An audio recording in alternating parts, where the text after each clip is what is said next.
तू ये तिला सोडून, मी थांबतोय. चला चला चला.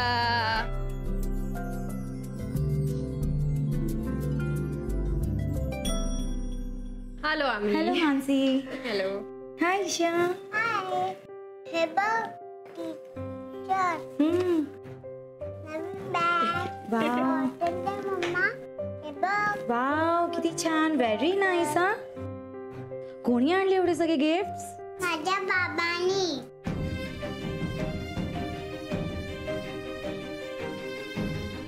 अरे वा व्हेरी नाईस. जा खेळ जरूर.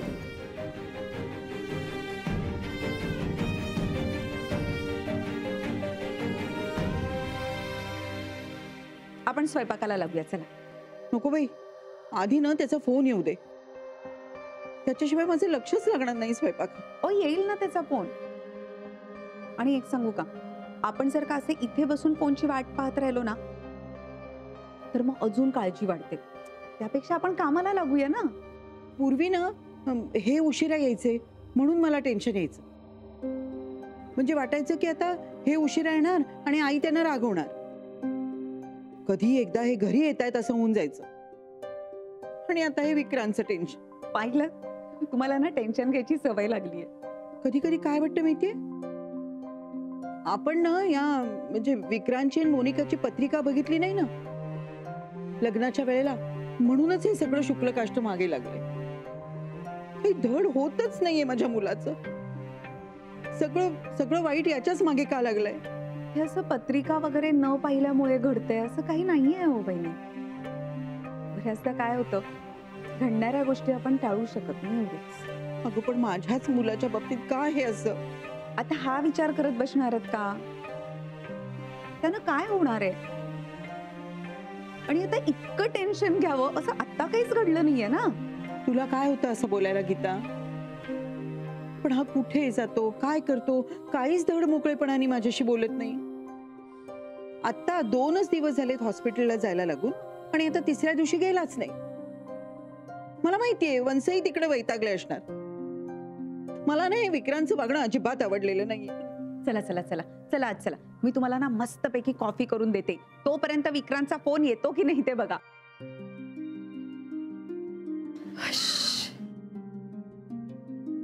काय झालं? विक्रांत, जितक्या लवकर शक्य होईल ना तितक्या लवकर इथून निघूया आपण. अगं पण काय झालं इतकं? ईशा सगळ्यांना नव्या वस्तू दाखवत होती. टीचरने विचारलं की कोणी दिल्या. तिने जेव्हा बाबांनी दिले तसं सांगितलं ना, तेव्हा जो लुक टीचरने मला दिला, मला कुठे बघू असं झालं रे. ओ, तुला काही बोलल्या का त्या? बोलल्या नाहीत नशीब, पण माझ्याकडे बघून भुवया उंचवल्या त्यांनी. मला खूप ऑकवर्ड झालं रे. आज त्यांच्या भुवया वर गेल्या आहेत, उद्या सगळ्यांच्या भुवया वर जाणार. कोणाकोणाला काय काय पटवून देणार आहे रे मी. मनसी, आपण यावर विचार करू काहीतरी आपण. तू टेन्शन नको घेऊस. सगळ्यांच्या डोळ्यात मला वेगवेगळे प्रश्न दिसणार आहेत आता. एकीकडे ईशाचे प्रश्न, दुसरीकडे जगाचे प्रश्न. मला खूप टेन्शन येत आहे विक्रांत. हो, खरं तर मलाही टेन्शन आलंय, पण आपल्याला या सगळ्याचा त्रास होणारच. आणि तुला माहितीये सगळ्यात जास्त टेन्शन कुठल्या गोष्टीचं आहे? ईशाला हे सगळं करण्याचं. जेव्हा ईशाला हे सगळं कळेल, ती काय विचार करेल रे आपल्याबद्दल? काय वाटेल तिला? बापरे, विचार सुद्धा करवत नाहीये मला.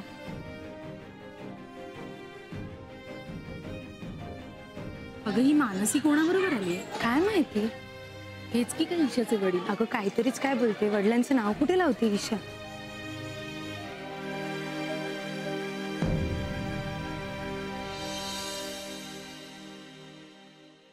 हा ओके ओके, मी पाहते. मॅडम, मिसेस राजेंना खूप पेन होते. हो, पण त्यांचे रिपोर्ट्स सगळे नॉर्मल आहेत. मी आत्ताच पाहिले. काय करूया मग? विक्रांतला फोन लागला? नाही, सारिका प्रयत्न करते. हॅलो सारिका, जरा आत ये बघू. त्यांना 1 महिन्यानंतर ती तारीख दिली होती. या आय नो दॅट. मग सरांशी कॉन्टॅक्ट नाही झाला अजून. एक तर त्यांचा फोन लागत नाहीये, नाही तर मग ते फोन उचलत तरी नाहीये. मी ट्राय कर. हा गेला कुठे आणि कधी येणार आहे? खरं तर त्यांनी ना युजल टायमिंग वरती यायला हवं होतं. तुम्ही एकदा फोन करून पहा ना. हो, मी त्यालाच ट्राय करते. मॅडम, राजेंची केस तर खरं नॉर्मल होती, पण अचानक पेन सुरू झालंय. एक्झॅक्टली. आणि आज कधी नव्हे ते मी देखील कन्फ्युज झालेले. मला देखील विक्रांतच्या नाडी परीक्षेचा आधार घ्यायची गरज वाटायला लागलेली. नाही म्हणजे त्यावरून पुढच्या उपचारांची दिशा तरी काहीतरी ठरवता आली असती ना. मॅडम, ते येईपर्यंत काय करूया? त्यांना खूप पेन होतंय. हो, पण ते होईल थोड्या वेळाने कमी, असा माझा अंदाज आहे. दिस फॉल्स लेबर पेन आहे. आधी आपण त्यांना पाहूया. चल.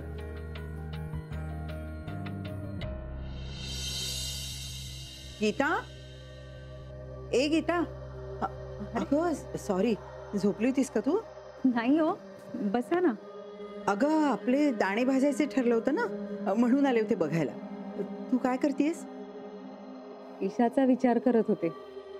किती गोड मुलगी आहे ग ती. ती आली ना की कसा वेळ जातो काही कळत नाही. हो ना, पण तिचं कसं होणार पुढे? का ग, असं का वाटतं तुला? तिनं अथर्व आणि आर्यनला विचारत होती की मोंजोबा तुमचे बाबा आहेत का म्हणून. म्हणजे बघा ना वहिनी, की आपल्या मुलांना त्यांचे बाबा माहित आहेत किंवा ते त्यांच्या समोर असतात. ईशाला काय वाटत असेल तिच्या माहित नसलेल्या बाबांबद्दल? हो, खरंच ग. म्हणजे उद्या 6 महिन्यांनी किंवा वर्षभरानं किंवा कधीतरी एखादी व्यक्ती तिच्या समोर येईल आणि तिला म्हणेल की मी तुझे बाबा आहे, आणि तिने ते मान्य करायचं. नाही म्हणजे आत्ताही तिला हा प्रश्न पडतच असणार की आपले बाबा कोण, ह्याचाच विचार करत होते. तिचा निरागस चेहरा असा डोळ्यासमोर आला ना की मन भरून येतो. तिला का नाही मिळाले असे नॉर्मल आई वडील? तिला का कठीण प्रसंगांना सामोरं जावं लागणार पुढे जाऊन? खरं सांगू का, तिला आत्ताही सगळं कळत असणार. नाही म्हणजे अथर्वचे आई बाबा दोघही आहेत. आपल्या घरात फक्त आपण आणि मम्मा. तिलाही प्रश्न पडतच असणार की आपले बाबा कोण. कळेल किंवा कळत असणार म्हणून तर तिनं विचारलं ना की मोंजोबा तुमचे बाबा आहेत का म्हणून. बिचारी ईशा. पण आपण काय करणार ग? ह्याच विचारांनी मला त्रास होतो. पण एक सांगू का गीता, नाही म्हणजे आपण असं ठरवायचं की आपण नेहमी तिच्या पाठीशी उभं राहायचं, तिला खंबीरपणे मदत करायची.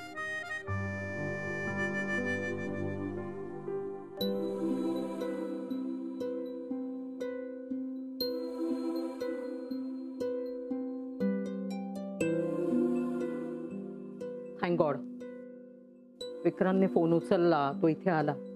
आता मला जरा रिलीफ वाटतं. मॅडम, तुमच्यासाठी कॉफी. सकाळपासून एवढा स्ट्रेस झालाय, तुम्हाला याची गरज आहे. शुअर. खरं सांगू का, आता माझं सगळं लक्ष विक्रांत येऊन मला काय सांगतोय याकडेच लागलेलं आहे. मॅडम, कॉफी पिताना तरी हा विषय बाजूला ठेवा 5 मिनिटं. आत्या, इमिडिएटली सिझेरियन करावं लागेल. का रे, काय वाटतंय तुला?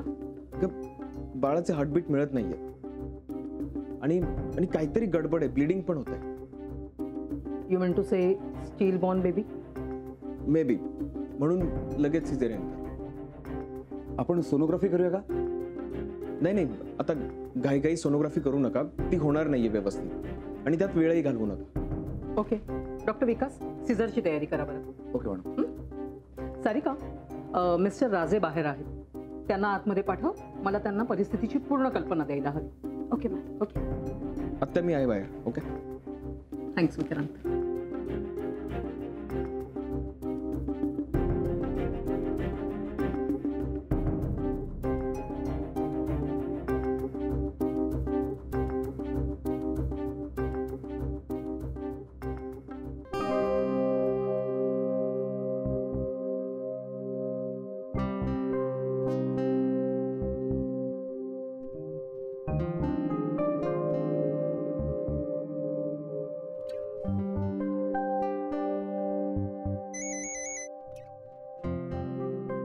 हॅलो.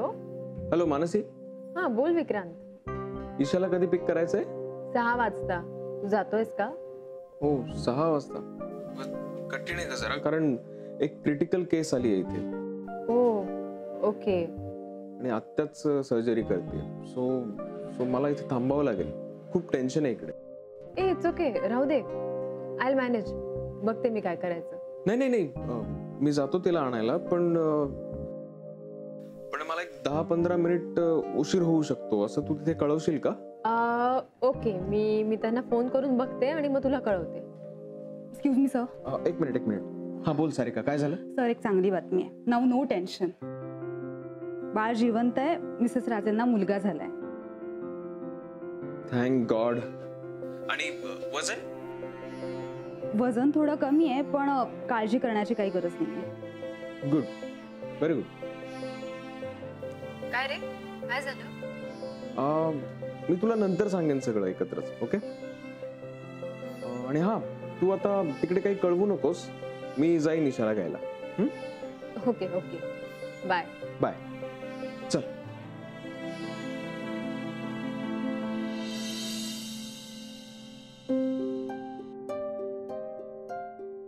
मम्मा कधी येणार? येणार बेटा, आत्ताच येणार. म्हणजे कधी? आता येईल. हा ईशा, तुझा फ्रॉक किती छान आहे ग. मम्माने आणला. मम्मा कधी येणार? आणखीन काय काय आणते ग तुझी मम्मा तुझ्यासाठी? हेअरबँड आणते, क्लिप्स आणते, कलर बुक आणते, एवढं काय काय आणते. अरे वा, मज्जा आहे मग एका मुलीची. आणि मला सेम मावशी कलर बुक देते. अरे वा. आणि मामा मला पावभाजी पण देते. अरे वा, छान. ही वॉटर बॉटल मम्माने नाही आणली, ही बाबांनी दिली. हो का? अरे वा, तुझ्या बाबांनी पण तुला खूप सारे छान छान गिफ्ट दिलेत ना. मम्मा कधी येणार? सगळे घरी गेले. तू घाबरू नकोस. हा, तुझी मम्मा आहे तोपर्यंत मी इकडेच आहे. तुला एकटीला नाही सोडणार. हा ओके. बेटा चल. सॉरी, हा जरा उशीरच झाला ना यायला. It's okay. ती रडली का? नाही, तुम्ही अगदी वेळेत आलात. रडायच्याच बेतात होती ती. तिला सवय नाहीये ना अशी थांबायची, त्यामुळे कदाचित रडायला आली असेल. आय एम सॉरी, माझ्यामुळे तुम्हालाही थांबावं लागलं. No problem. चल ईशा बेटा, जायचं का? जायचं. मम्माकडे जायचंय. पण आधी आपण मम्माला फोन लावूया. हो. दे बॉटल इकडे. मम्माला फोन लावूया. हा उचलला, बोल. हॅलो मम्मा, मी विक्रांत काका बरोबर घरी निघाली आहे. तू लवकर घरी आहे. हा बाय. मानस आलोच. बाय. आपण घरी जाणार.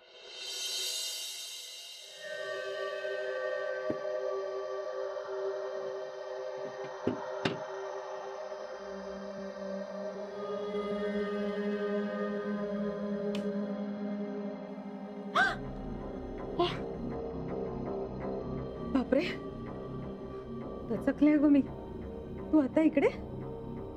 मी एवढ्या लवकर सगळे लाईट का बंद केले? अगं सगळी कामं आवरली, तुगाच कशाला दिवे जळत ठेवायचे? ऍक्च्युली काही हवंय का तुला? हो, मला दूध हवं होतं. ऍसिडिटी सारखं वाटतंय, जळजळ होतीये पोटात, म्हणून दूध मी देते. मी जळजळ नाही तर काय होणार ग? तुला घरातलं तर काही आवडत नाही खायला. सतत काहीतरी बाहेरून तिखट तेलकट मागवायचं, तेच खायचं, रात्री उशिरा झोपायचं, सकाळी उठून तसंच ऑफिसला जायचं, काही न खाता पिता. अजून काय होणार आहे? मग ऑफिसची टेन्शन्स, तिकडची प्रेशर्स, आणि ह्या सगळ्याचा त्रास होतो. म्हणून मग रात्री बसून यायचं.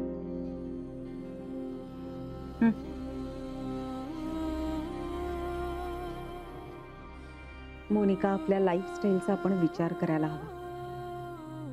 त्या दिवशी तुझ्या एकटेपणाबद्दल बोललीस तू. मला वाईट वाटलं ग, खरंच मनापासून वाईट वाटलं. पण मग मी नंतर विचार केला की हे सगळं तूच ओढावून घेतलंयस ना. असा असतो का ग संसार? आपल्याला एक गोड छोटीशी मुलगी आहे, हुशार आहे, तिला तू आपली म्हणत नाही. आणि विक्रांत, ज्याचा तिच्याशी काहीही संबंध नाहीये, त्याचा जीव तिच्यासाठी तुटतो. म्हणजे विक्रांतला कशाचं डिप्रेशन आलं माहितीये? म्हणजे निर्मला वंच सांगत होत्या, त्या असं म्हणाल्यात की विक्रांतला ईशाची जबाबदारी घ्यायची होती, पण तू मोडत घातलंस आणि आम्ही घरातल्याने सपोर्ट नाही केला. त्यात मानसी तिला घेऊन दिल्लीला गेली. मग एका अर्थी बरंच झालं ना, मानसीने ईशाची जबाबदारी घेतली, सो विक्रांतने तर खुश व्हायला हवं. सगळेजण तुझ्यासारखा विचार करत नाही ना मोनिका. तू खुश झालीस, पण ईशाची जबाबदारी आपण घेऊ शकलो नाही याची खंत त्याला वाटली आणि विक्रांत डिप्रेस झाला. या सगळ्याचा विचार कर मोनिका. काहीतरी कर आणि ह्यातनं सगळ्यांची सुटका कर.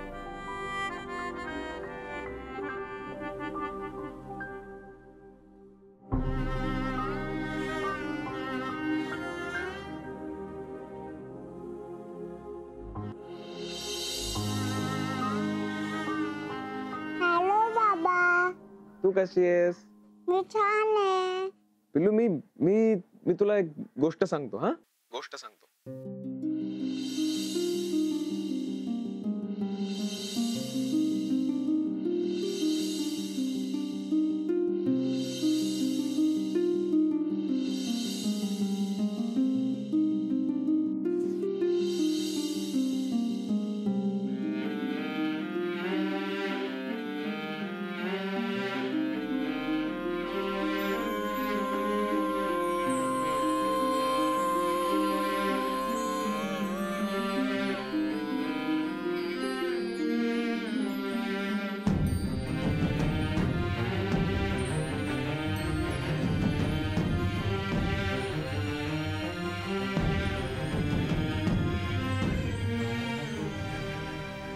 ईशाला गोष्ट सांगत होतास ना, ऐकली मी ही सगळी गोष्ट. छान होती, मला सुद्धा आवडली. किती हरवून गेला होतास रे तू गोष्ट सांगताना. तीच गोष्ट दुसरं कोणीतरी ऐकतंय त्याचं सुद्धा भान नव्हतं तुला. गोष्ट फक्त ईशासाठी होती. हो माहितीये, पण मी उभी होते ना इकडे. ऐकली मी ही गोष्ट, छान होती खरंच, मला खूप आवडली. मग ईशाला आवडली का गोष्ट? का विचारतेस तू? हा, काय संबंध आहे तुझा?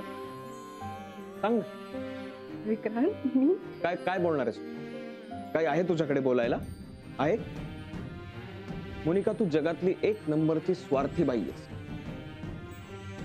जिला फक्त आपलं आयुष्य एवढंच पडलंय, ते ऐशो आरामात कसं जगता येईल बस एवढंच. तू का विचारलंस मला ईशाला गोष्ट आवडली की नाही?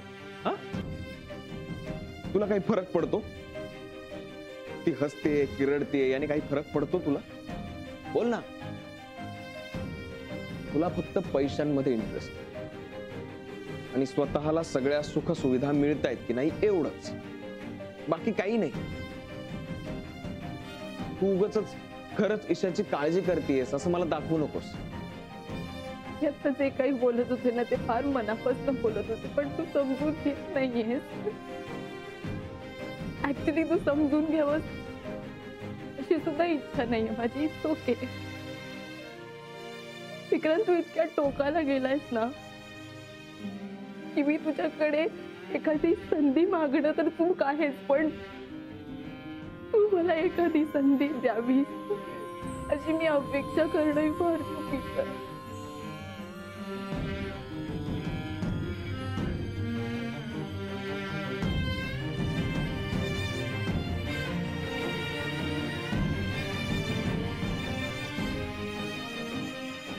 संधी देणारा मी कोण? देवाने दोन चुकीच्या माणसांना एकत्र संधी दिली, त्याला कोण काय करेल?